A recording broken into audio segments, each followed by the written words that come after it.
बिस्मिल्लाहिर्रहमानिर्रहीम। अस्सलाम वालेकुम स्टूडेंट्स, कैसे हैं आप सब। मैं हूं कील इदरीस और मैं आपको पढ़ा रहा हूं फर्स्ट ईयर मैथमेटिक्स और एडीएस मैथमेटिक्स फर्स्ट सेमेस्टर। हमारा चैप्टर नंबर 4 मैं आपको पढ़ा रहा हूं, फर्स्ट ईयर की बुक से पढ़ा रहा हूं और लेक्चर हमारा यहाँ पे 2 है। और हम डिस्कस कर रहे थे कि हम बाय फैक्टराइजेशन मेथड क्वेश्चन को कैसे सॉल्व करते हैं। तो इसका फर्स्ट क्वेश्चन हमने सॉल्व कर लिया था। तो हम आते हैं सेकंड क्वेश्चन की तरफ। तो सेकंड क्वेश्चन हम स्टार्ट करते हैं। तो हमारे पास सेकंड क्वेश्चन क्या है, क्वेश्चन नंबर 3 मैं सॉल्व करवा रहा हूँ। 9x रेज की power 2 minus 12x minus 5 is equal to 0। अब इसे भी हमने कैसे सॉल्व करना है, बाय फैक्टराइजेशन मेथड हमने सॉल्व करना है। तो बाय फैक्टराइजेशन मेथड हमारे पास क्या है, मैंने आपको बताया था कि बाय फैक्टराइजेशन मेथड हम क्या करते हैं। मैं 9 को और 5 को मल्टीप्लाई करूंगा। इन दोनों को मैंने मल्टीप्लाई किया तो क्या आंसर आया हमारे पास, -45x²। अब दरमियान वाले हिस्से को दो हिस्सों में हम इस तरह से ब्रेक करेंगे कि अगर उन दो नंबर्स को मल्टीप्लाई करें तो हमारे पास आंसर -45x² आना चाहिए, और अगर उन दो नंबर्स को प्लस या माइनस करें तो दोबारा -12x आना चाहिए। तो सॉल्यूशन स्टार्ट करते हैं इसका। मैंने क्या किया, 9x² और 5 को जब मैंने मल्टीप्लाई किया तो -45x² आ रहा था, और अगर मैं -45x और 3x को मल्टीप्लाई करूंगा तो तब भी हमारे पास आंसर -45x² आ रहा है। अब हमने, और अगर मैं इसे प्लस या माइनस करूं तो दोबारा -12x हमारे पास आंसर आ रहा है। तो यानी कि ये दोबारा वही कंडीशन हमारे पास बन रही है, दोनों चीजों को सेटिस्फाई कर रहे, तभी हम उसे कहेंगे कि ये फैक्टराइज हो सकता है। अब मैंने फर्स्ट में से क्या लिया, यहां से मैंने 3x को कॉमन ले लिया, अंदर वैल्यू क्या रहेगी हमारे पास 3x माइनस 5, और यहां से +1 को मैंने कॉमन ले लिया, वैल्यू क्या रह गई 3x minus 5 is equal to 0। अब मैं अगर 3x माइनस 5 को यहां से कॉमन ले लूं तो दूसरा फैक्टर हमारे पास क्या बनेगा, 3x plus 1 is equal to 0। अब मैं क्या करूंगा, दोनों को अलग अलग 0 के बराबर ले लूंगा। मैंने 3x प्लस 1 को 0 के बराबर लिया। अब ये +1 था, इसे मैं जब दूसरी तरफ लेके गया तो ये -1 हो गया, और अगर कोई नंबर किसी वेरिएबल के साथ मल्टीप्लाई हो रहा हो तो दूसरी तरफ जाके डिवाइड होता है, तो इसका आंसर हमारे पास क्या आया, -1/3। इसी तरह मैंने दूसरे फैक्टर को 3x minus 5 is equal to 0। अब मैंने क्या किया, यहां पे 3x एज इट इज रहने दिया, 3x एज इट इज रहने दिया, और 5 को मैं दूसरी तरफ लेके गया तो ये +5 हो गया।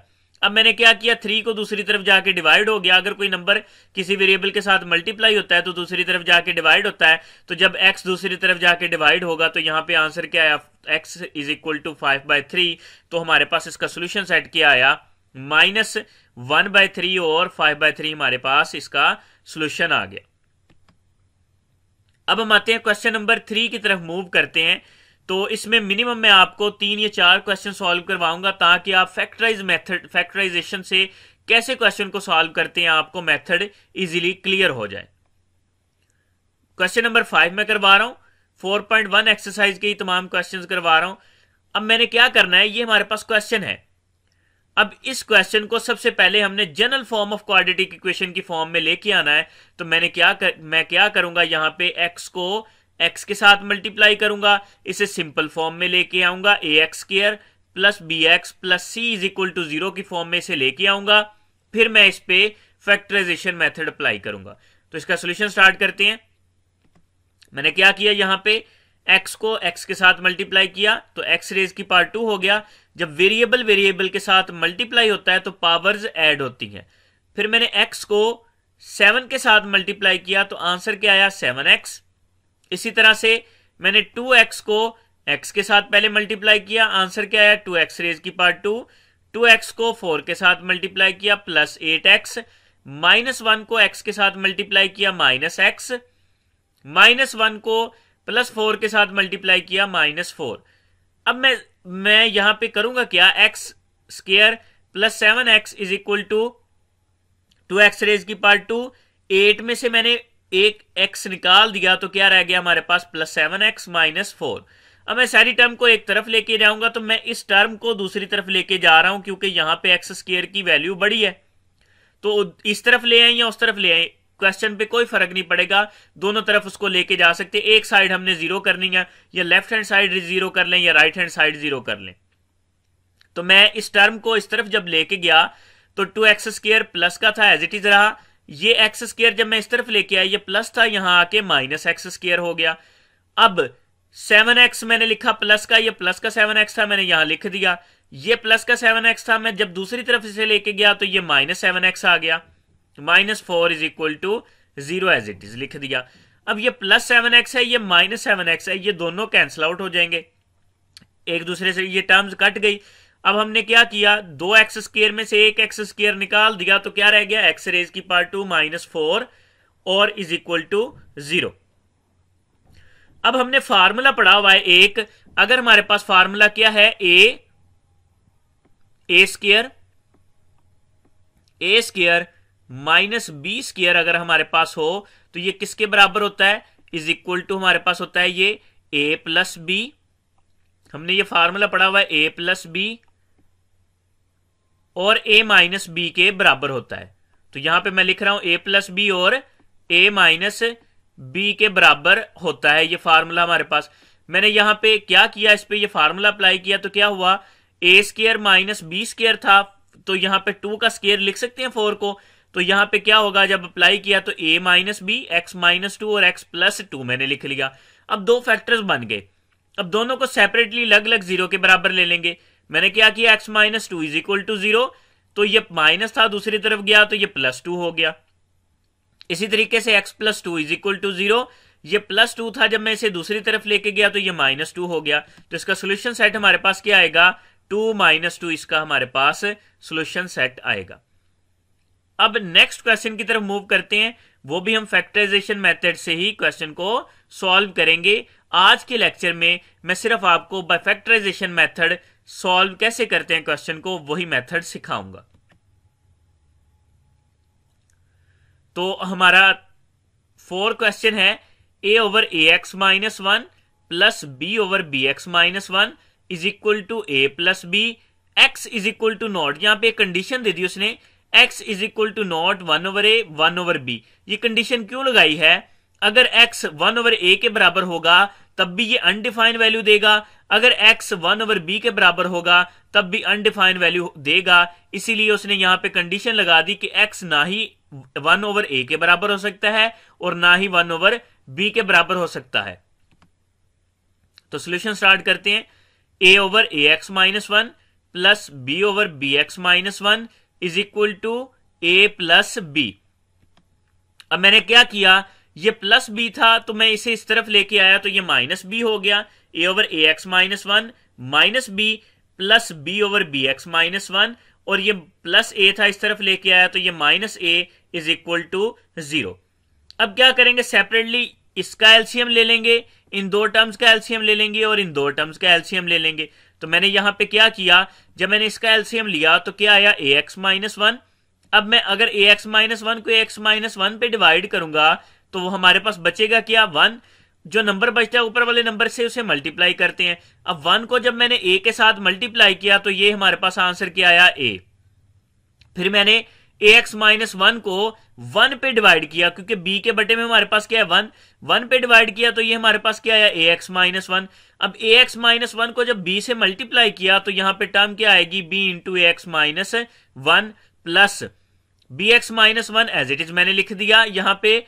और जब बी एक्स माइनस 1 को बी एक्स माइनस 1 पे डिवाइड किया तो आंसर क्या आया, 1 को मैंने b से मल्टीप्लाई किया तो यहां पे मैंने b लिख दिया।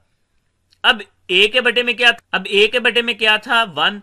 अब 1 पे जब इसे डिवाइड करेंगे तो बी एक्स माइनस 1 ही बचेगा, तो a into B x minus 1 यहां मैंने लिख दिया। अब मैंने यहां पे क्या किया, b को मैं अंदर मल्टीप्लाई कर रहा हूं, a माइनस b को जब मल्टीप्लाई किया माइनस ए बी एक्स, जब b को -1 से मल्टीप्लाई किया ये माइनस और ये माइनस, जब माइनस के साथ मल्टीप्लाई होता है तो प्लस हो जाता है, तो यहां मैंने लिख दिया प्लस b इंटू ए को मल्टीप्लाई कर रहा हूं ए बी एक्स, और जब a को -1 से मल्टीप्लाई किया माइनस, जब माइनस के साथ मल्टीप्लाई हुआ तो प्लस a मैंने लिख दिया इज इक्वल टू 0। अब मैं क्या करूंगा, यहां पे ऊपर वाली दोनों डिनोमिनेटर में जो दोनों वैल्यूज हैं सेम है, तो मैंने इसे अरेंज करके लिख लिया a plus b minus a b x over A x minus 1 plus ये a को पहले लिख लिया a फिर प्लस बी लिख लिया, फिर minus a b x over B x minus 1। ये इसलिए किया कि आपको पता चल जाए कि ये दोनों टर्म सेम है और इनको हम यहां से कॉमन ले सकते हैं। तो मैंने यहां से a plus b minus a b x को कॉमन लिया, तो वैल्यू क्या रहेगी 1 over A x minus 1 plus 1 over B x minus 1 is equal to 0। a plus b minus a b x मैंने यहां से कॉमन लिया था। अब यहां पे इसका जब एलसीएम लिया तो A x minus 1 into B x minus 1 रह गई टर्म। अब जब ए एक्स माइनस 1 को मैंने इस पे डिवाइड किया तो बचा गया हमारे पास बी एक्स माइनस 1, तो यहां मैंने बी एक्स माइनस 1 लिख दिया। जब बी एक्स माइनस 1 को इस पे डिवाइड किया तो बचा क्या ए एक्स माइनस 1, तो यहां पे मैंने ए एक्स माइनस 1 लिख दिया। अब हमने किया क्या, ए एक्स को पहले लिख लिया प्लस बी एक्स, ये माइनस 1 और ये माइनस 1, माइनस माइनस प्लस होता है मगर साइन माइनस का रहता है, तो यहां मैंने लिख दिया माइनस 2 इज इक्वल टू 0। अब मैंने क्या किया, a plus b minus a b x into A x plus B x minus 2 over A x minus 1 plus into B x minus 1। अब ये जो टर्म है अगर मैं उसको दूसरी तरफ लेके जाऊं तो यहां पे जाके ये 0 के साथ मल्टीप्लाई होगी। जब ये 0 के साथ मल्टीप्लाई हुई, 0 के साथ किसी भी नंबर को मल्टीप्लाई करें तो वो 0 हो जाता है। तो यहां पे हमारे पास बचा क्या, a plus b minus a b x into A x plus B x minus 2 is equal to 0। अब मैंने यहां पे काम क्या किया, a plus b minus a b x को भी 0 के बराबर ले लिया और यहां से मैंने x की वैल्यू निकाली। तो मैंने क्या किया, a प्लस बी को एज इट इज मैंने रहने दिया, a प्लस बी को मैंने क्या किया एज इट इज उसी तरफ रहने दिया, इज इक्वल टू ये ए बी एक्स को माइनस था इस तरफ लेके आया तो ये प्लस ए बी एक्स होगी। टर्म हमारे पास क्या है, प्लस ए बी एक्स। अब जब x के साथ कोई नंबर मल्टीप्लाई हो रहा तो दूसरी तरफ जाके डिवाइड होगा, तो दूसरी तरफ जब डिवाइड किया तो हमारे पास आंसर क्या है, a plus B over a b. इसी तरह यहां पे मैंने काम क्या किया, यहां पे ये माइनस 2 था, मैं इसको दूसरी तरफ लेके गया तो यहां पे टर्म क्या थी, मैंने x को यहां से कॉमन ले लिया, a और b में से मैंने x को कॉमन ले लिया तो क्या रह गया, x इंटू ए प्लस बी, और 2 को मैं दूसरी तरफ लेके गया तो ये माइनस था तो दूसरी तरफ जाके प्लस 2 हो गया। अब प्लस 2 है तो ये a प्लस बी दूसरी तरफ जाके डिवाइड होंगे तो 2 ओवर a प्लस बी हमारे पास आंसर आ गया। तो इसका सोल्यूशन सेट हमारे पास क्या आया, a plus B over a b 2 over a plus b. तो आज हमने जो मेथड सीखा है बाय फैक्टराइजेशन मेथड, क्वेश्चंस को कैसे सॉल्व करते हैं वो मेथड हमने कंप्लीट कर लिया है। इसकी असाइनमेंट आपके 1 to 8 क्वेश्चंस और एग्जांपल नंबर 1 आपने सॉल्व करनी है। First year book chapter number 4 आपने वहां से ये क्वेश्चन सॉल्व करने हैं। तो जो रिकमेंडेड बुक्स हैं उसमें यही इन 2 बुक्स का नाम है, फर्स्ट ईयर और सेकंड ईयर की बुक्स के नाम उन्होंने रिकमेंड किए हुए हैं।